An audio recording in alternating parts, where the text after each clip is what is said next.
नमस्कार, आप देख रहे हैं रिप्रेजेंट इंडिया न्यूज़ और मैं हूं मनीषा श्रीवास आपके साथ। नागपुर महानगर पालिका चुनाव 2025-2026 प्रभाग क्रमांक 1 की निर्दलीय उम्मीदवार दीपाली सतीशराव बूटे से हमारे रिप्रेजेंट इंडिया न्यूज़ ने उनके चुनावी मुद्दों पर विस्तार से बात की। तो आइए देखते हैं हमारे रिप्रेजेंट इंडिया न्यूज़ की यह खास रिपोर्ट।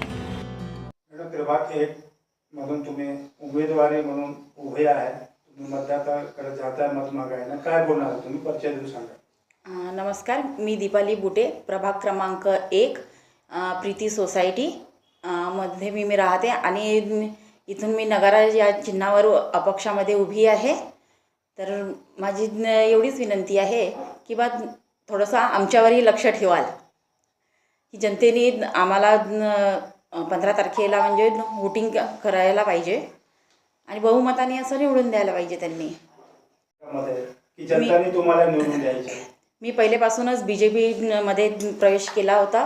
2013 मध्येच BJP मध्ये प्रवेश केला मी आणि त्यावेळेस मला म्हणजे महामंत्रीचं पद दिलं होतं इथे। तर त्याच्यानंतर महामंत्रीचं पद दिल्यानंतर आम्ही भरपूर कामं केले। इथे रोड वगैरे होते नाही त्यावेळेस, तर त्याच्यासाठी आम्ही देवेंद्र फडणवीस वगैरे यांच्याकडे जाऊन कामं करून घेतले त्यांच्याकडून। तर त्याच्यानंतर इथचे नगरसेवक होते, त्यांनी हे रोड वगैरे बांधून दिले होते आम्हाला आणि आम्ही पोल पण आणले, त्याच्यावर लाईट पण लावले। पहिले स्ट्रीट लाईट लावले होते, नंतर मग हे सरकार मान्यांचे लाईट लागून गेले होते त्याच्यावर।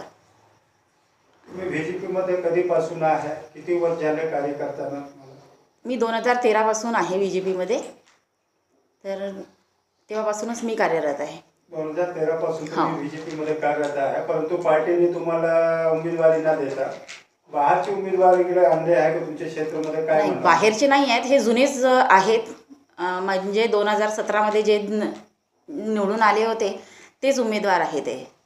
पण त्याच्यामध्ये अगर समजा 2 चेहरे नवीन टाकले असते तर काही प्रॉब्लेम नव्हती। आणि जे अगोदरचे नगरसेवक होते या भागाचे, तर मागे 4 वर्ष प्रशासक राज होता, महानगरपालिकामध्ये नगरसेवक ना होते, शासनचा राज होता। आता परत निवडणूक होत आहे, समजलं तुम्ही निवडून आले, तुम्ही आहेत अपक्षमधून उभे आहे, तर असे कोणते मुख्य कार्य आहे जे तुम्ही करणार? इथे तर काही रस्ते अजूनही बनलेले नाही आहेत आणि ते पण बनवायचेच आहे।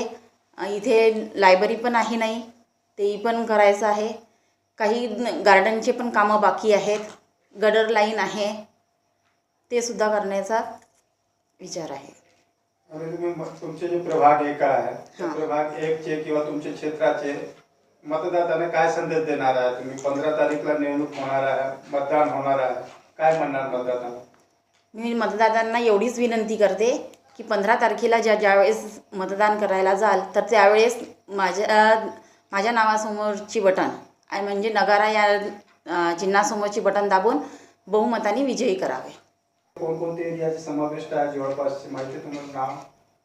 हा एरिया प्रीती सोसायटी आहे, मागे काळे लेआउट आहे, इकडे समोर इरोज सोसायटी आहे आणि समोर शंभूनगर आहे, शिवगिरी लेआउट आहे, इकडच्या साईडनी आराधना कॉलनी वगैरे आहे,